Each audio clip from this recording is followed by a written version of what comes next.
प्रिय बच्चों, हम लोग हिंदी विश्व शांति की भाषा है।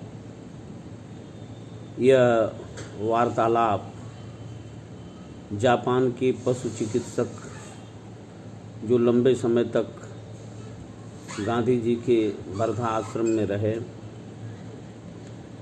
हिंदी भाषा का ज्ञान प्राप्त किया और हिंदी के प्रेमी हो गए, कई पुस्तकें लिखा। तो पत्रकार से उनका जो वार्तालाप हो रहा है वो प्रश्नोत्तर हम लोगों ने पढ़ा। आज 14 सितंबर हिंदी दिवस भी है। आप लोगों को जानना चाहिए कि 14 सितंबर सन 1949 को भारत की सबसे बड़ी पंचायत संसद ने हिंदी भाषा को राजभाषा घोषित किया।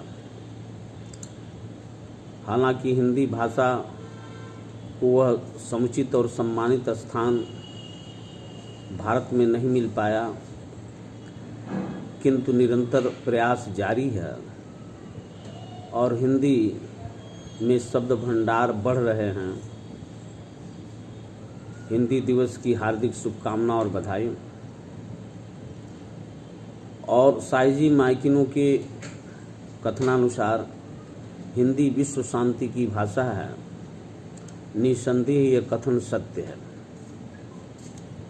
अब मैं इस पाठ पर आधारित प्रश्न पूछता हूँ। ये प्रश्न मंजरी की पृष्ठ संख्या पेज संख्या 46 पर लिखे हुए हैं कि साइजी माइकिनो से जो बातचीत हुई उस पर आधारित प्रश्न। साइजी माकिनो भारत कब और किस कार्य के लिए आए? तो इसका उत्तर पृष्ठ संख्या 43 पर ऊपर ही लिखा हुआ है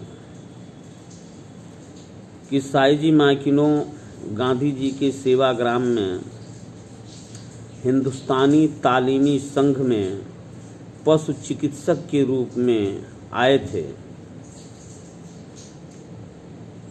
लेकिन हिंदुस्तान का रंग उनके ऊपर ऐसा चढ़ा कि फिर उनका लौटने का मन नहीं हुआ। यह 11 फरवरी 1924 को इनका जन्म हुआ। 36 वर्ष की उम्र में आए थे। साइजी माकिनो ने शांति निकेतन की क्या विशेषताएं बताई? साइजी माकिनो ने ठाकुर रविन्द्रनाथ टैगोर के शांति निकेतन, जो कोलकाता में स्थित विश्वविद्यालय है, उसकी विशेषता बताते हुए बताया कि शांति निकेतन के परिसर के प्राकृतिक सौंदर्य देखने योग्य है। हिंदी भवन के सामने वाले छात्रावास में रहकर बता रहे हैं कि मैं केवल पढ़ता था। शांति निकेतन का परिवेश इतना शांत था कि पुस्तकालय में बैठे हुए आप घड़ी की आवाज स्पष्ट सुन सकते थे। साइजी माकिनो ने शांति निकेतन की भूमि को पवित्र भूमि बताया और अपने जीवन साधना का आधार बताया। और गुरुदेव रविन्द्रनाथ टैगोर के व्यक्तित्व ने भी शांति निकेतन के वातावरण को बड़ा ही सुंदर और शांत बना दिया था। विश्व की तमाम संस्कृतियों को समाये रखने की क्षमता भी शांति निकेतन विश्वविद्यालय में है। साइजी माकिनो को ग्वालियर की बिरला फैक्ट्री में क्यों जाना पड़ा?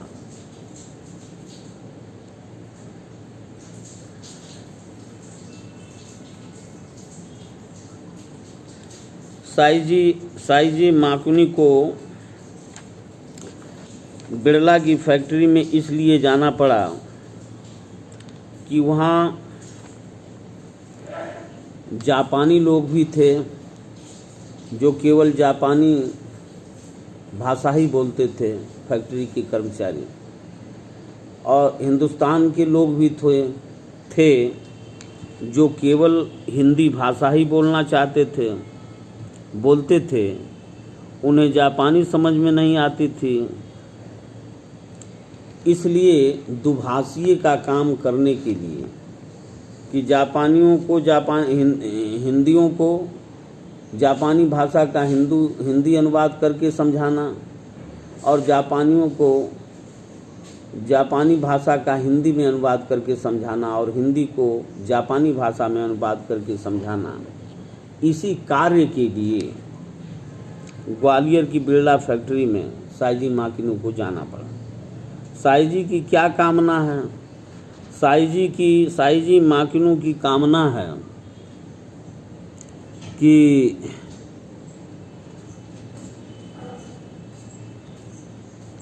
नई पीढ़ी अपनी सभ्यता और संस्कृति से दूर होती जा रही है।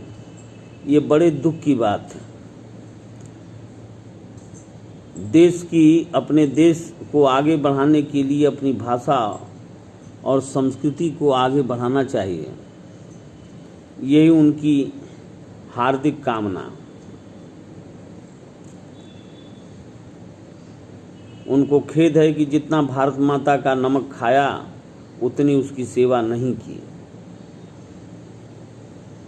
और भारत माता की सेवा की कामना भी उनके भीतर बहुत अधिक है। जापान में हिंदी की क्या स्थिति है?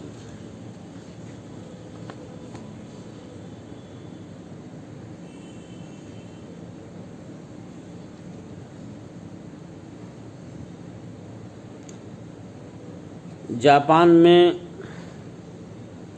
हिंदी की स्थिति अच्छी है।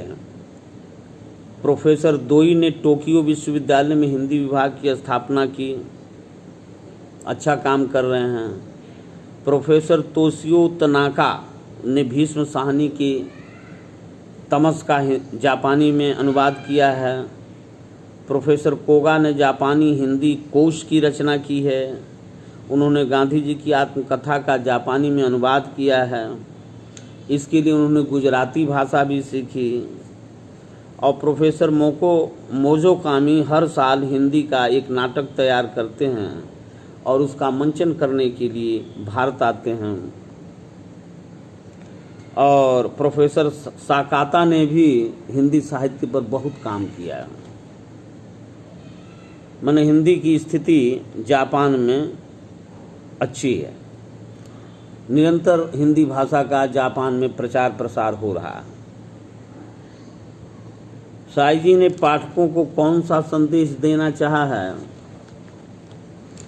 साईजी ने पाठकों को संदेश दिया है कि मुझे हमेशा इस बात का खेद रहता है कि जितना भारत माता का नमक मैंने खाया उतनी उनकी सेवा नहीं की।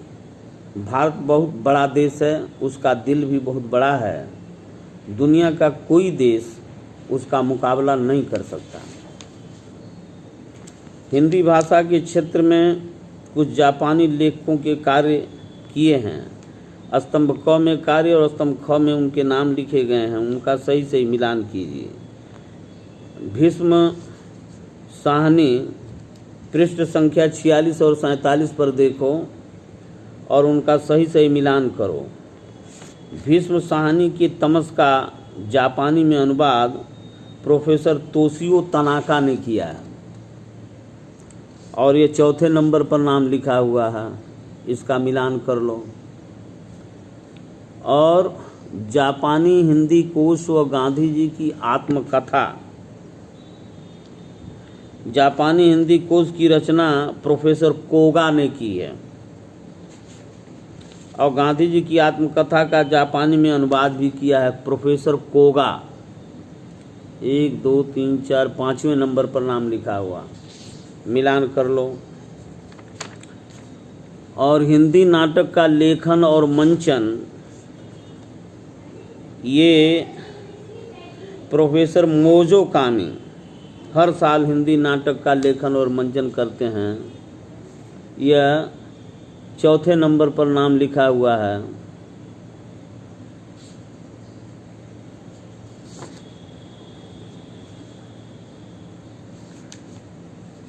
अरे पहले नंबर पर प्रोफेसर मीजो कामी, ये लिख लेना, हिंदी का नाटक लिखना और उसका मंचन करना। और हिंदी साहित्य का काम ये हो गया।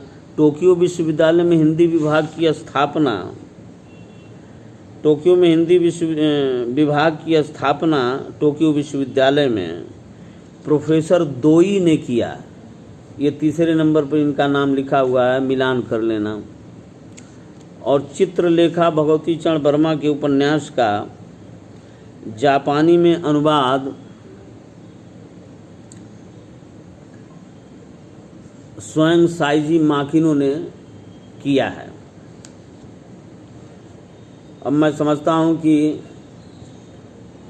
इस पाठ से संबंधित सभी प्रश्नों का उत्तर तुम लोग अपने होमवर्क की कॉपी पर लिख डालोगे, जो गृह कार्य के रूप में दिया गया। अब पृष्ठ संख्या 49 पर पाठ 10 है, शीर्षक है भक्ति के पद। ये भक्ति के पदों की रचयिता मीराबाई जी हैं।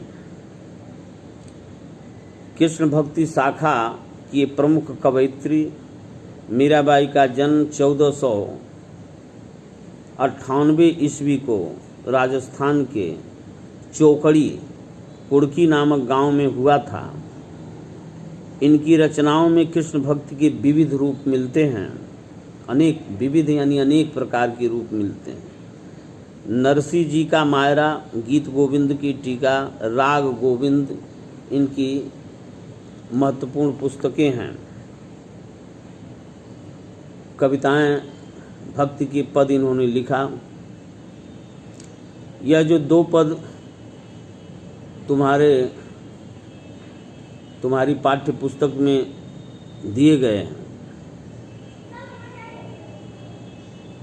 इसमें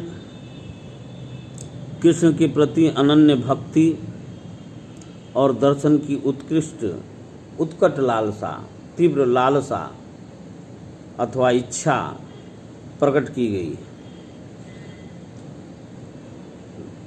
हरि तुम हरो जन की भीर, मीराबाई कहती हैं कि हे हरि, हे भगवान, हे परमात्मा, हरि माने भगवान, तुम जन की भीर को हरो। भीर का अर्थ है दुख तकलीफ। भीर को शुद्ध करें तो भीड़ भी हो जाता है। मीराबाई साधारण लोगों की भीड़ को, दुख को, पीड़ को, उनके ऊपर जो भीड़ पड़ गई है, दुखों का जो भीड़ लगी हुई है, उसे हे परमात्मा, हे भगवान, हे कृष्ण कन्हैया, आप उसका हरण कर लें, उसे नष्ट कर लें। द्रौपदी की लाज राखी तुम बढ़ायो चीर। हे कृष्ण कन्हैया, आपने द्रौपदी की लाज रखी, उनकी लाज की रक्षा की, उनकी मर्यादा की रक्षा की, उनके शील की रक्षा की। तुमने स्वयं ही चीर तुरंत बढ़ा दिया, उनके वस्त्र को तुरंत बढ़ा दिया। शेष व्याख्या, शेष अर्थ कल बताया जाएगा।